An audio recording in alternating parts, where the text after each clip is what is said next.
Guys, jadi tadi gue tuh lagi pergi ke minimarket ya. Jadi habis setelah belanja, itu tuh ditawarin untuk tebus murah salah satu susu ya. Susu kayak kemasan gitu 250 mili. Itu tuh pakai oat ya susunya. Nah, karena lagi jadi 5.000 ya, gue pikir-pikir gue kan pemain kopi nih. Masa sih gue jarang-jarang cobain kopi yang pakai oat milk ya, boleh lah coba. Terus gue bawa pulang, tiba-tiba begitu gue lihat komposisinya, itu tuh jadi yang gue beli tuh rasanya mocha ya, ini minuman susunya ini. Mocha itu kan berarti kopi, susu yang juga ada coklatnya ya. Tapi pas gue lihat di komposisinya, jadi dia pakai ekstrak kopinya tuh cuma 0,6% ya. Nah ini gue juga nggak tahu nih ekstrak kopi di sini apakah maksudnya espresso atau bukan. Misalnya espresso kan beneran dari biji kopi ya, yang habis itu diekstraksi. Dan itu pun biasanya per satu cup gitu ya, per satu serving 250 ml itu kita biasanya pakai satu shot. Espresso itu sekitar minimal 20 sampai 30 milian lah kalau satu shot. Nah, karena ini tuh cuma 0,6%, jadi bayangin deh kalau minumannya 250 mili, 0,6% itu cuma sekitar 1,5 mili, guys. Nah, gua agak ragu ya ini pakai espresso. Yang nggak kalah menariknya itu tuh susu oat milknya ini tuh, oat milk kan 10% ya. Jadi kita semua tahu lah kalau misalnya kita bikin homemade milk ya, pakai oat, itu tuh kita kalau cuma pakai oat doang sama air, itu tuh jadinya tuh kayak slimy, tau nggak, kayak berlendir-lendir gitu loh jadi susunya gitu.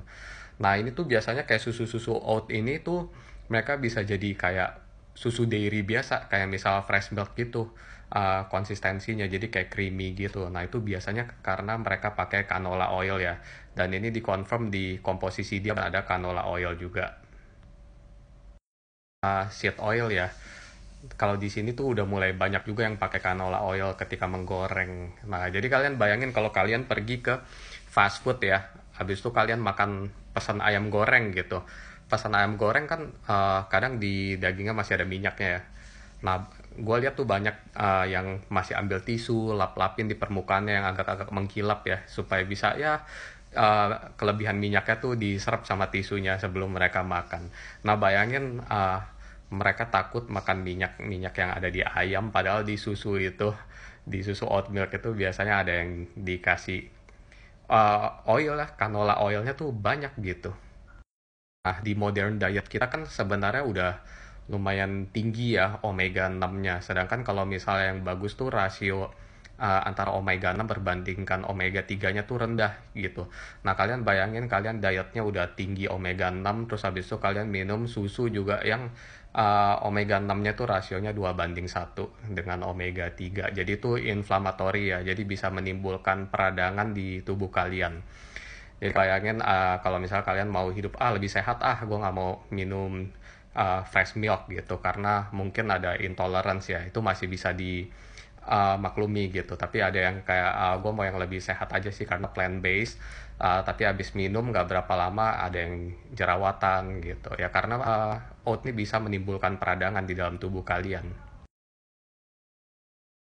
Tentunya kan si oat milk ini juga bisa membuat kalian tuh sugar spikes ya. Kenapa bisa begitu? Karena si oat ini kan mengandung pati ya.